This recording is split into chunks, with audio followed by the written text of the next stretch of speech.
Did you know that over 900 people became 401k millionaires every single day during the second quarter of 2025? Think about that. That's 900 regular people every day hitting a seven-figure retirement account. That number is up a staggering 16% from just the end of March all the way to the end of June, bringing the grand total of 401k millionaires to an all-time high of 595,000 people with Fidelity at the end of June. And that is impressive. It's as impressive as this guy using a barbell to play jump rope. This is so scary to watch. And I was just worried those weights would hit him in the head. Anyway, you might be wondering, how did so many people cross the millionaire mark, especially with all the market noises we've had all year? Let me break down the numbers for you and look at what's driving these millionaire accounts. And most importantly, talk about what lessons you can take away for your own retirement plan. First up, let's talk about the average 401k account balance. And the average person now has $137,800 in their 401k. Now, I know what some of you guys are thinking. That's it? But hold on. That's an 8% jump from just last quarter, which is the biggest quarterly leap we have seen since the end of 2023. More importantly, it's up 32% from where it was just 5 years ago. So, despite all the chaos, all the ups and downs about the tariffs and everything, the trend is powerfully, undeniably upward. And it's a testament to the market's resilience and, more importantly, to the people who just kept on saving. Next, we got the 403B accounts. So, for those of you in education, healthcare, or nonprofits, this is your world. Now, the average 403B balance hit 125,400, and that's a 9% pop from the first quarter and a massive 38% increase over the last 5 years. Again, we're seeing that same powerful growth, showing that it does not matter what the name of the account is. The principles of consistent investing are just what drive the results. It's fantastic to see those of you in public service building serious wealth for your future. You deserve it. And finally, let's look at the individual retirement accounts, the good old IRAs. The average IRA balance climbed to $131,366, and that's an 8% increase over the last quarter and a very respectable 16% growth over the last 5 years. And what's interesting here is seeing how many people are using IRAs to supplement their workplace plans or to roll over old 401ks or 403bs. It's a crucial tool in the retirement toolbox, and the numbers show that people are putting it to good use. Now, let's get to the most important number in this whole report. In my opinion, it's not the final balances, but the savings rates. The total average 401k savings rate, that's your contribution plus your employer's match, held steady at a record high of 14.2% just for that quarter. And this is the secret sauce right here. This is the engine behind those millionaire numbers. Fidelity has been telling us for years to aim for a 15% savings rate. And look at this. People are getting incredibly close to that target on average. This right here is the primary reason why we're seeing an explosion in retirement millionaires. It's not about timing the market. It's not about finding the next hot stock. It's about systematically, automatically, and consistently putting away a serious chunk of your income month after month, year after year. That 14.2% is the hard work, the discipline that's paying off in a huge way. So, how did people behave when the market got a little shaky? If you remember, that little dip we had in April after the Liberation Day announcement caused a stir. And it was a classic moment of panic for some, but the data shows something amazing about the majority of investors. Of the millions of people in this study, only 5.5% made any change to their asset allocation. Just let that sink in for a second. Nearly 95% of people did absolutely nothing. They did not sell everything and run for the hills. They did not try to time the bottom.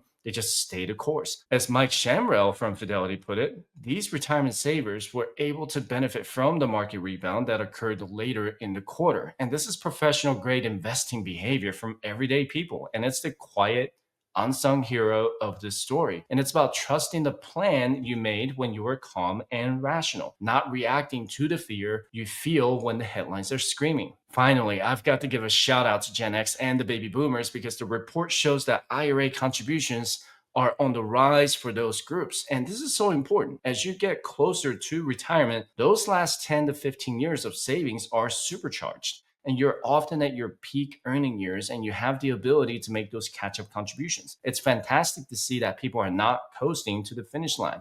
and they're sprinting through it and making sure they top off their accounts and give themselves the best possible retirement. Now, let's talk about how these 595,000 people actually got to that millionaire mark. And because I promise you, it was not by accident and it was not overnight. This is the part of the story that the get rich quick crowd never wants to talk about. First, let's look at the profile of the average 401k millionaire. The average age is about 59 years old, and they have been contributing to their company's plan for an average of 25 years. This is not a story about a 28-year-old who hit it big. This is a story about decades of consistency. It's about starting in your 20s or 30s and just not stopping. It's about weathering multiple recessions, market crashes, and political dramas without flinching. It's the ultimate proof that time in the market is infinitely more powerful than timing the market. So, how much were they saving? The average personal contribution rate for those millionaires is about 17.6%. Think about that. While the average person is saving 14.2%,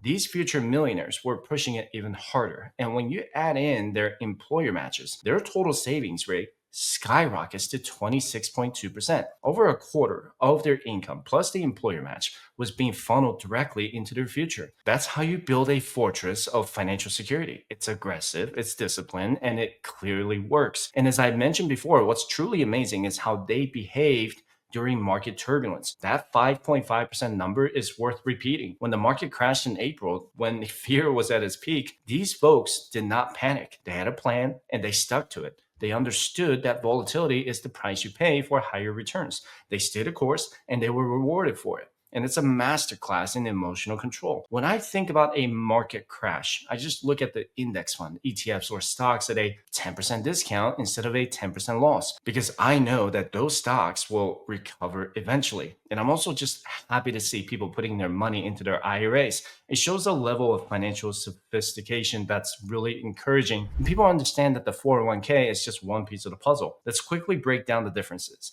because it's a question I get all the time. A 401k is a retirement plan sponsored by your employer. The money comes directly out of your paycheck and you often get a company match, which is free money. Now, an IRA, on the other hand, or individual retirement account, is one you open on your own, separate from your job. And you have way more investment choices. And it's a great place to put extra savings or roll over money from an old job. You need both in your arsenal. And for 2025, the contribution limits are crucial to know. For a 401k, the max you can put in is $23,500. If you're age 50 or older, you get a catch-up contribution of an extra $7,500 for a total of $31,000. And thanks to the new Secure Act 2.0, there's a special, even bigger catch up for those age 60 to 63. You guys can contribute an additional $11,250, bringing your total possible contribution to an incredible $34,750 a year. And for an IRA, the limit is $7,000.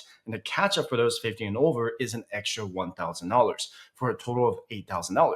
And those numbers are your targets. Knowing them and aiming to hit them is half the battle. So this brings me to my own personal playbook, a little fire checklist I have been living by for over a decade. And it's simple, but it's powerful. First, always, always, always contribute enough to your 401k to get the full employer match. If you don't, you are literally turning down a 100% guaranteed return on your money. It's the single best investment you can ever make. And second, after you get the match, always max out your Roth IRA. And I love the Roth because you pay taxes now and all that growth is tax-free forever. It gives you incredible tax flexibility in retirement. And third, if you have a high deductible health plan, you must always max out your health savings account or HSA. It's the only account with a triple tax advantages and the tax deductible contributions, tax-free growth, and tax-free withdrawals for medical expenses. You can even save an additional 7.65% in payroll tax if you contribute directly from your paycheck to your HSA. And I call this my secret retirement super weapon. And finally, after all that is done, you go back to your 401k and increase your contribution until your total savings rate hits at least 25%. That's the combination of your 401k, Roth IRA, and HSA. Hitting that 25% mark is what separates the casual saver from the future millionaires. Look, I can sit here all day and throw numbers at you about 401ks and Roth IRAs, but at the end of the day, the numbers are just a scoreboard. They don't win the game. What wins the game is what you do day in and day out. It all boils down to a few simple but not easy principles. First and foremost, is discipline and consistency. This is the boring, unsexy foundation of all wealth. It's setting up your contributions to be automatic so you don't even have to think about it. It's committing to increasing your savings rate every single year. Did you get a 3% raise? Great. Bump up your 401k contribution up by 1 or 2%. You won't even feel it, but over a decade, the impact is monumental. Discipline is doing the right thing even when you don't feel like it. And consistency is doing it over and over again for 25 years. That's how you end up with $1 million nest egg. And the second key is patience. My goodness, this is the one that trips up so many people. We live in a world of instant gratification, but wealth building is a slow, long-term process. It's a marathon, not a sprint. Remember the average age of a 401k millionaire? It's 59. What is the average time in their plan?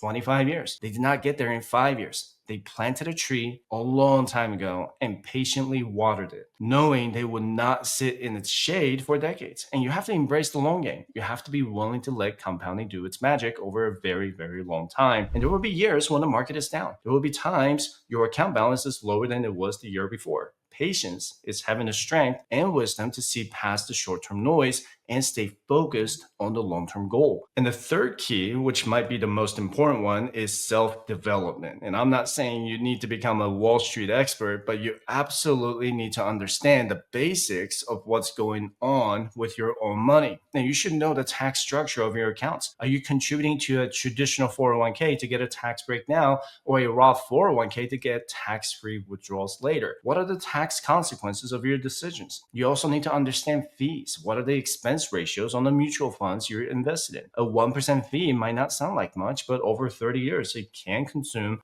hundreds of thousands of dollars of your returns. Finally, you should have a basic grasp of what you're invested in. What's your exposure to the stock market versus the bond market? You don't need to be an expert, but you need to be an engaged and informed owner of your financial future. Nobody is going to give a crap about your finances more than you. Not me, not your government, and not your friends. But it's okay to get some professional insights on what's going on with your personal finances. And you can always schedule a consultation with me at firesightchat.com/consultation, and I'll walk you through everything step by step. So here's where I will leave you. We've got a record 595,000 people sitting on at least $1 million in their Fidelity retirement accounts. That number is probably way over 600,000 because the market has been going up in the third quarter. And who knows what else people have in their Vanguard or Schwab accounts, because there's so many 401k brokers. They did not get there because they had some insider information or because they were smarter than everyone else. They got there because they saved consistently, stayed disciplined,